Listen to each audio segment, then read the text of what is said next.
everyone, and welcome back to the Nexus. This is Emmy, and today you're watching a brand new deck profile with another member of the Nexus for Palp Colossus. Well, no, Palp Yellow, not Colossus, in set 5. Before I say something else wrong, Tommaso, welcome. Give us a bit of intro. Hi everyone, I'm Tommaso, just joined the Nexus, and yeah, this is my first video for the Yeah, channel, so I'm very excited. Uh, yeah. nice. Yeah, welcome. We've been talking a lot about Colossus, so I was already on Colossus, but today we're talking about Palp Yellow that you took to the PQ Cardiff last week and made second place. So set 5 Palp Yellow or Palp Yellow in set 5. This is what we're going to talk about today. But before we dive into it, guys, thank you so much for all the support. We have officially launched our community and competitive team. So if you haven't yet, go check out our Discord, link in the description. And if you do enjoy the video, let us know in the comments, leave a like, leave a sub. Really appreciate it. But without any further ado, let's dive into Palpatine. And Tommaso, we usually like to start with a question, which is why? Why Palpatine and why yellow? And maybe give us a bit of history of playing Palpatine. Why did you get to this leader and why are you close to this leader? So I started playing Palpatine Yellow, I think since the release of the game back in March last year. I brought it to my first store Showdown, which was actually my first tournament ever in a card game in person, and got second place again, lost to Krish in the finals. Why Pulp is, well, first of all, he has the best showcase, best looking showcase. And the flip action, I think, is one of the strongest in the game because taking control of a unit can be can swing the game when it happens. And why yellow?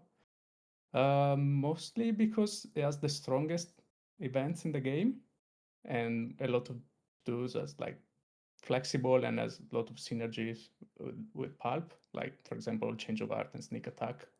You can take something or with change of art and then kill it with Pulp, or sneak attack unit, do some damage, and also then kill it and you draw a card and do one more damage. So why not? And lately in set 5, you also get like stuff like the Legacy Run, which has a powerful when defeated effect. Yeah, great, powerful additions, and we will see all the play lines. Sorry, were you adding something? Yeah, no, I was just wanted to dig on blue because I don't like play blue villainy, and a lot of Let's the talk other about it. popular Palpatine is blue. So I don't think you ever see me playing Pulp Colossus because it's just not my playstyle. Fair enough. Fair enough. So that's a great explanation, and given that you have been playing it for so many sets, you must be very happy that right now it has a good spot in the meta. We're gonna see how it faces against the meta in a second. First, we kind of want to have a quick overview of the list. So, as I mentioned, you took this to PQ Cardiff, 74, 78 players. You went undefeated in Swiss and then run until the final, got second place, only lost against Thomas, who was running a very aggressive version of Quillen. So, again, huge congrats. But I want to start from what's the philosophy of the deck and what's your win condition? Like, what are you trying to do with this deck? First of all, you need to survive. Uh, you need to survive until you get to a place where you can flip Palpatine. Either like to like steal something immediately and like change, you get control of the board, or just to like being able to threat flipping Palpatine, so like the opponent can play more defensively. They don't want to like play I don't know, a Great Dragon, because you can steal it with Palpatine. So yeah, basically the philosophy of the deck is like try to have as much tools as possible to either kill whatever it's getting on the board, or just to stall, like for example using something like No Good To Me Dead. Yeah, I was just highlighting some of the cards that kind of help you get there. Obviously, you have 3 Salacious Crumbs, 3 No Yeah. Good To Me Dead. I see the Contracted Hunter that have seen much more play right now. Really interesting card, 3 cost 4 damage, and it's a better open fire in most situation because you can remove something, most likely survives, and if you play it on 4 resources, then you have the 1 resource to kind of like kind of sacrifice. Yeah. Yeah, or McClunky it back to Oh, your hand. oh Because yeah, yeah. yeah, so the deck plays the Underworld package, so you can play McClunky, which is like useful tool to clear something on the board, or bounce back powerful stuff like Bazine, so you can discard 1 more card, Of course. or yeah, the Contracted Hunter.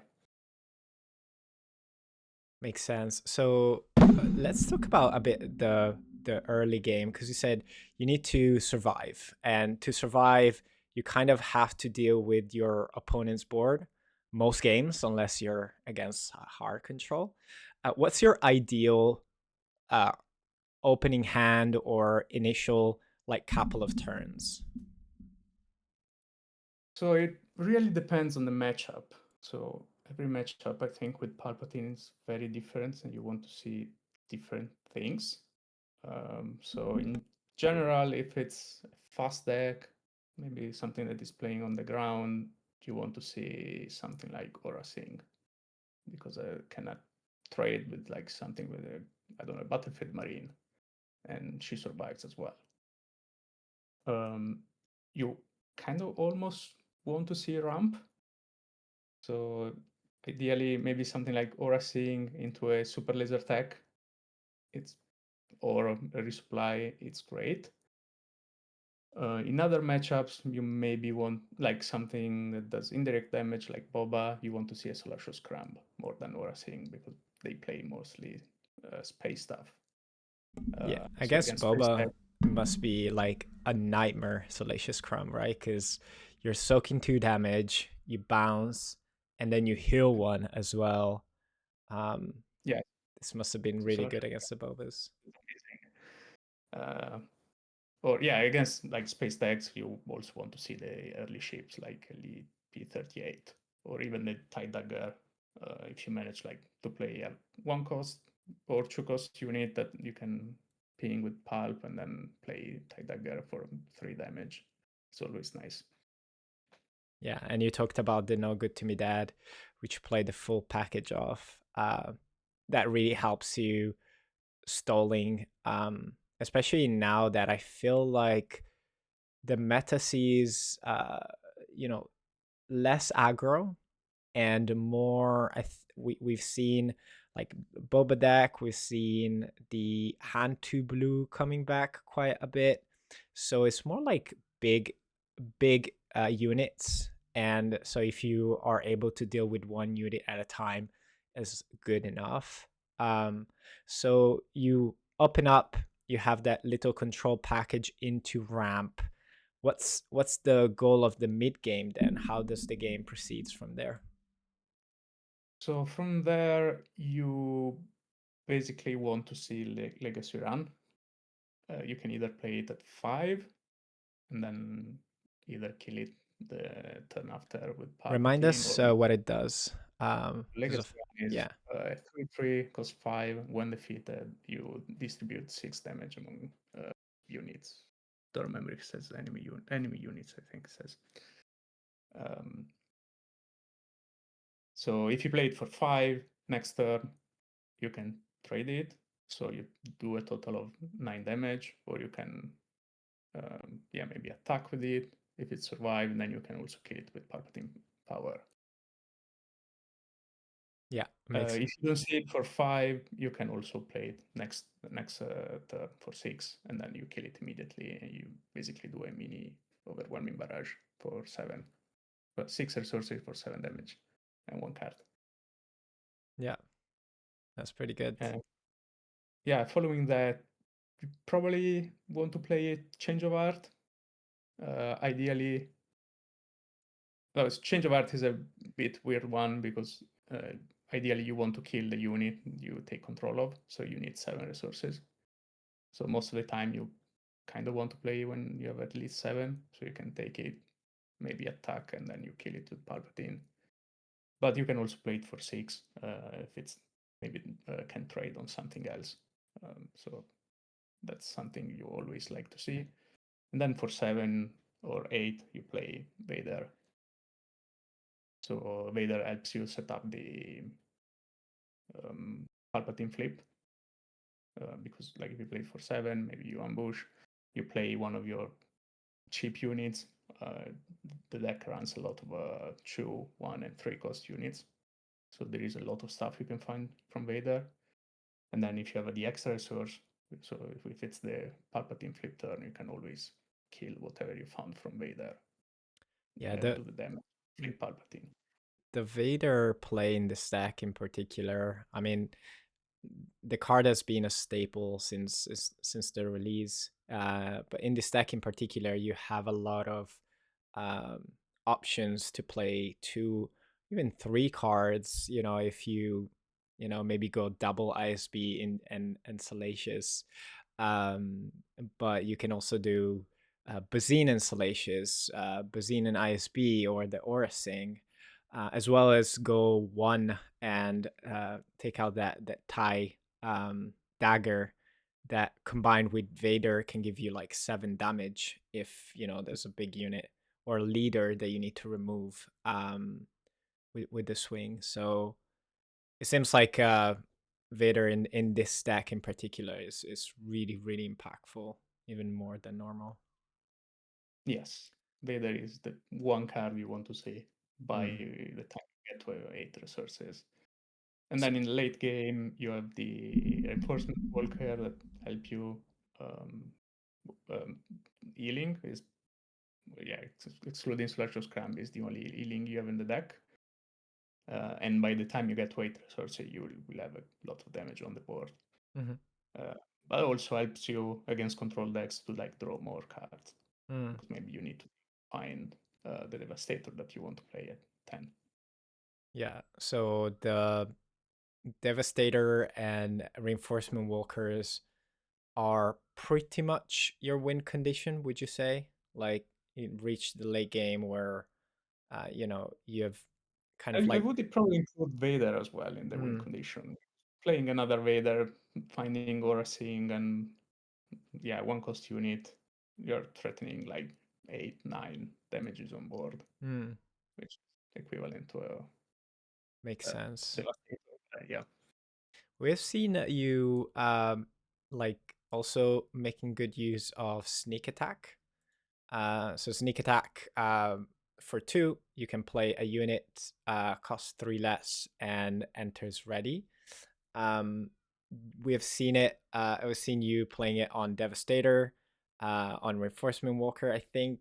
I'm sure like you find other uses for this card. Um, Oh yeah, it's mhm, a such a flexible card that you can play on pretty much anything because you can sneak attack the big stuff for closing the game. I think I played it twice against Ollie. mm, He was playing Yoda Red, and I sneak attack Devastator for the win. But you can also play early game, like sneak attack Legacy Run for resources. yeah, Attack for 3, then Legacy Run dies, you deal 6 more damage. You probably clear the board at that point. yeah. Um, so it's a great card. Gives you a lot of flexibility depending on the matchup. Yeah, it makes sense. I guess like the one question here would be why sneak attack and not timely intervention? You kind of like partially answer that question indirectly, but have you consider doing like playing timely instead of sneak or along sneak at all, or doesn't I fit in it? did play Timely a few sets ago, probably set 2 and 3. I was playing more Timely than Sneak Attack, but I always find Timely a bit more clunky to play because you need to pay for it. Yeah.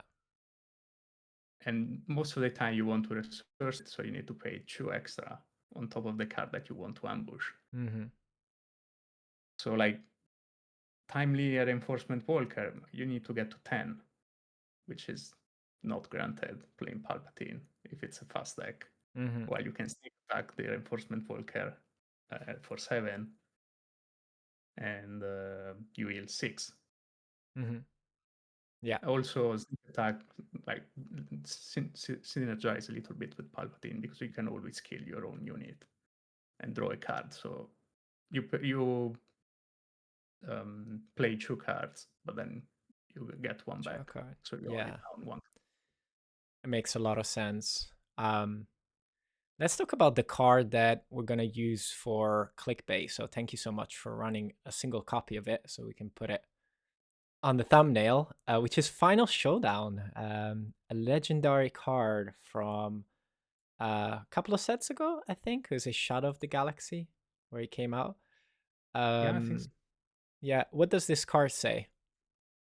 So this card says that you ready all your units, and then at the start of a group phase, you lose the game. Yeah, And it's also a double yellow card, just to highlight it. correct. So it's not to expect for this deck. Yeah, so why is in this deck? And have you played it? Does it work? Is it staying in? So it's a card that I included since its release, and just because it's so fun to play. I would probably say it's not that competitive. Hmm. It's the one card I would probably cut. So I always describe my Palpatine's decks as like the deck I want to play plus one card, which is the Legacy round, the Final Showdown. Because I don't think you should play it, but it's fun. Yeah. To go back to your question, I played it twice in Cardiff. Played it once against a Boba Data Vault. I flipped Palpatine, took control of a 10-10 Devastator, the green one. I attacked with Palpatine, I played Final Showdown, ready both Palpatine and Devastator, and did 14 more damage to base. Yeah. There's probably It, nothing more fun in this game that having your opponent saying, okay, claim, and you just play Final Showdown. And you yeah, see them picking up the card and reading and yeah, reading the it's card. always a good laugh with your opponent when you play it. Yeah.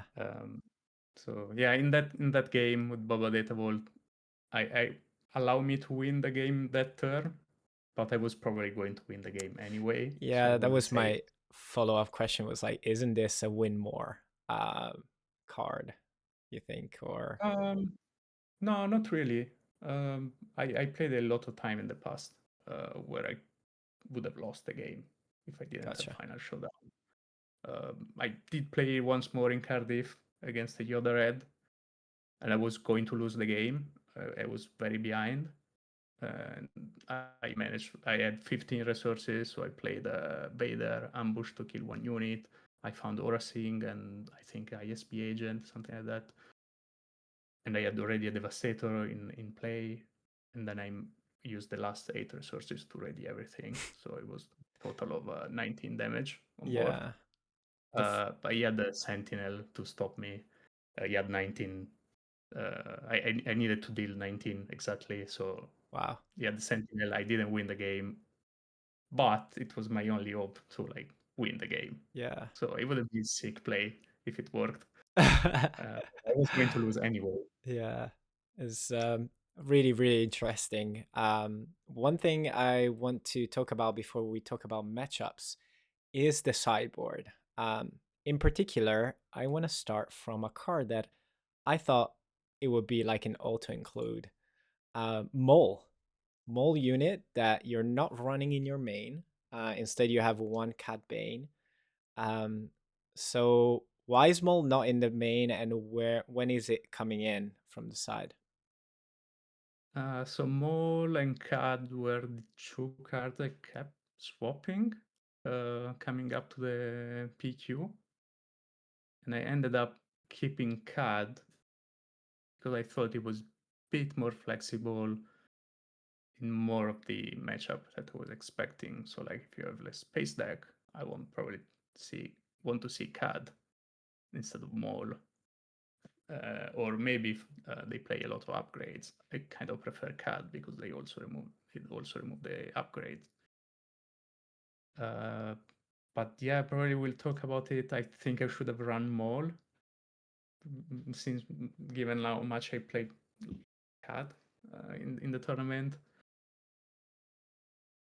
Yeah. So yeah, we'll talk about it in changes. You're probably gonna touch on that. What can you tell us about the sideboard? Is it anything in particular in the sideboard that you found very important, or maybe it wasn't needed throughout the day? Well, given the matchup in Cardiff, I probably Relentless wasn't needed. I think I played it once against Yoda Red, and Mm, it wasn't that impactful. Um, but it's there for the blue villainy deck. you So you played against Yoda, and I saw you playing it, and I had this thought because it was in play, and I think it was Ollie that was playing against you, and he paid 3 for a Force Lightning, and it kind of clicked, and I was like, it kind of did what it was supposed to do. Like Force Lightning got um, negated by Relentless, but essentially Force Lightning removed the effect from Relentless, if that makes yeah. sense. So it was a very unique interaction. But as you said, it's really depending on the matchup where the cyborg works or not. So let's talk about a bit the matchups. I pulled together some of the most played leader in the meta right now. We're not gonna go in depth. I just want you to give me a rating between bad, okay, and good for all these leaders. And I know there's some like different combinations, but let's try to like be a bit like generic if we can, unless there's some specific things that you want to talk about. And we can start from Anakin. I still have it here because I love the leader. Hasn't been played much, but yeah, let's start from Anakin. I think Anakin. Anakin. I mean, I haven't played it against Anakin much this set, but I would say good. Mhm. You don't want, you're not doing damage to their base, and they flip. Then you kill Anakin, and then you win the game. Yeah, fair. What about Gar Saxon? Ooh, Gar Saxon, ECL, let's put, say. yeah, I would. That's tricky matchup. I would maybe say bad to okay. Bad to okay. Yes. Yeah, kind of The depends on the list, but ECL Vader can like kill Palpatine and the unit that you stole, so that's quite bad. They run a lot of shields and upgrades, so I had is a mixed tricky one. success. Yeah, it's a tricky one, Mm-mm-mm. and it's blue villainy, blue green villainy, which is a terrible matchup, or maybe I Mm, don't know. makes sense. Cad Bane Tarkin Town. I guess here there's a nuance because we've seen a lot of new version Cad with a lot of like small one drops. But they all have one health. So yeah, what do you think about Cad? I would say okay as this for this one as well. Oh no, sorry, the not the good one. Oh, The the okayish. okay, yes. Yeah, the dangerous. It can go fast, so it can be hard to deal with. But again, depends on like kind of the Mm. list. Quinlan Voss. I would say Quinlan Voss, it's good. But then I lost in the final against Quinlan Voss. But that's good. Like, stick to it. Depends, right? Because the one that you played against was extremely aggressive and fast deck. But Yeah. if we think about Quinlan Voss in general, yeah, it makes sense that you should be good. I know this one already, Boba. Yeah, I would say good. Yeah. I feel great against Boba. So. Double heart. What about Han Solo? Han Solo Blue. Oh, Han, I would say good as well. I mean, it's Mm, doing the damage to their unit for you, so it's yeah, it's good. can just finish them off. Something that we are seeing less and less. Mother Talzin. I would say good for Mother Talcin as well. There's nothing outlying that Mother Talzin does, but other deck don't do that. It's effective against you. I would say. Yeah, and usually don't run the all like the blue villainy removals. Sure, like they don't run like 3 super laser blast. Yeah. Stuff like that. Which I always find painful. Yeah. I need to find that discard them with Bazin, but so I would say fine. Cool. What about Kylo Ren? Now we've seen Kylo, obviously the Tarkin Town version from Galactics, but also there has been quite a few, both ECL and Data Vault. But yeah, give me a generic rating if you can. So I would say good for Tarkin Town Mm. and mixed results for ECL because Mm. the ECL one I would say it's kind of like more similar to Gar. Gotcha. Where you have like they run timely with Vader and it's very painful to play against. Yeah. So yeah, I don't know. You can go to okayish to good. I think Yeah. if you want We to can do combine that. them together. Makes sense. I left the best for last. Sabine. How's I your mean, Sabine? I would say bad. Yeah, I have a it's lot of success playing against Sabine on Carabas, but I don't think it counts. yeah. In tournaments, I always lose. It's yeah, it's definitely the trickiest matchup. I would say for you, but this is You need to do Mhm. well. They need to draw average or bad if you want to win. So it's winning a best of 3 is hard. Thanks for the great overview on the matchups. Let's wrap up the video with 2 quick segments: MVP and changes. Who were the MVPs? Okay, Salacious Scrum Yeah. definitely won because it's just so good against Boba Fett. I think the game I lost against Boba Data Vault, it was because he managed to kill the Slasher Scrum with open fire in turn 2. That's funny. Uh, Yeah. and I just had to resource my second Slasher Scrum Oh because I no. no way he's going to play open fire. I mean, I kind Yeah. of had the feeling that he was going to do it, but I was like, I need to research the right card, which was Slasher Scrum. Yeah. And I think I lost that game partially because I didn't have Slasher Scrum. And the third game, like the game after, I did win it, but I didn't have Slasher Scrum. It was like a very much closer game. Gotcha. Any other But yeah, MVPs? well, I would say Bazin. I mean, she's my favorite since that shoe. Yeah.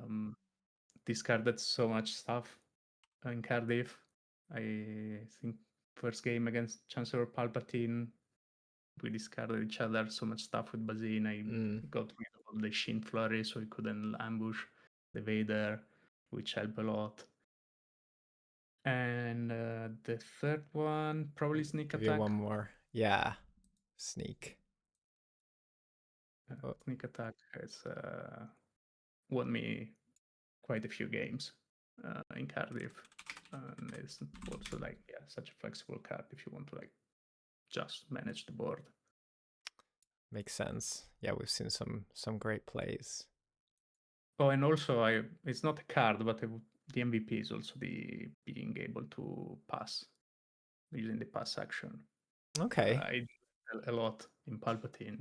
Uh, Interesting. I think people sometimes they don't know how to play around that. Yeah. You see like people like claiming, which like okay, like nothing happened, but I'm happy because I'm one resource closer to deploying Yeah. Palpatine. Yeah. But also allow you to like see what they're going to do. That's a great point. I think we touched on it recently. Like uh, being able to know how to play the pass game is really really important, both proactively and like against it. Um, it's a good shout. What about changes? What changes would you make in terms of what comes out, what comes in, and yeah, let's do 3 here as well. 3. Um, okay. I mean, I already touched uh, on it. I would probably put Mole back Yeah. and move CAD to the sideboard, or maybe even cut CAD and put something else in the sideboard. Okay. Uh, no, not sure. I think it's something I need to test more and make a choice. Gotcha. Another one I would probably swap Traitorous for this third sneak attack. So you had 2 in the main, 1 in the side, and Okay. 1 Traitorous in the main. I would probably put all the 3 sneak attack in the main because I ended up doing that every game, I think. And Traitorous is one card that is it can be a bit awkward because if you play it and then they remove it immediately for 1 or 3 resources, you kind of fell behind. So it's kind of matchup dependent. So I would keep it in the side instead of in the main. Makes sense. Well, the third one, I mean, it's if you take my list, it's probably you should remove Final Showdown. Yeah. But I'm not going to do it. You're So not going to do it, but uh, I refuse to remove it as well. I think it's like such a great tech. Um, yeah, there are also a couple of cards that I want to try. I don't know where to fit them in the deck, okay. but one is the Lost Cat.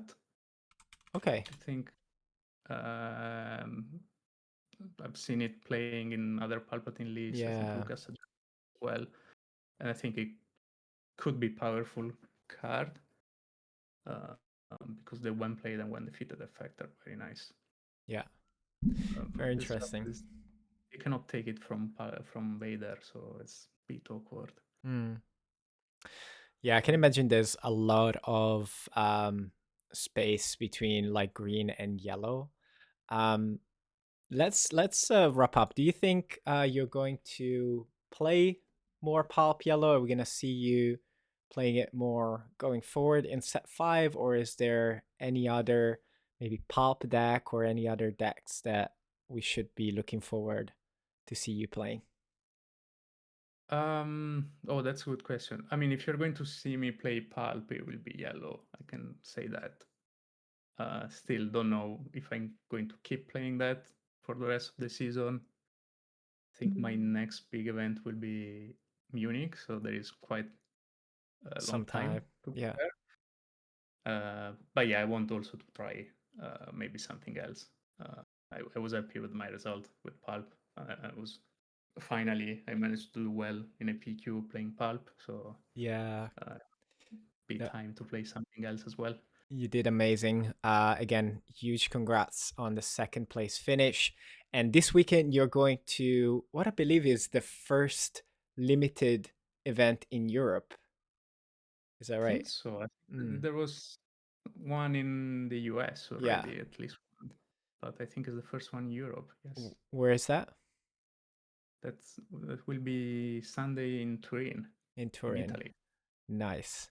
So good luck with that. We're definitely gonna share updates on how Tommaso is doing in the limited PQ on our Discord server. So if you haven't joined yet, we have a community Discord. You'll find a link in the description. You can join in. You can chat to Tommaso about this list if you have any questions. Tommaso, any final thoughts, any shout outs that you want to share? Well, I mean, shout out to the entire Nexus team, I guess. Thank you for having me. It's been amazing so far. Of course. So, yeah, thank you very much. Yeah, we're super happy and proud of your results. And we are looking forward to more PQ results altogether. Everyone, thank you for watching. Please do leave a like and a sub if you enjoyed the videos. Let us know if you have any question on the list. But until next time, this was Emmy and Tommaso from the Nexus. We'll catch you in the next video. See ya.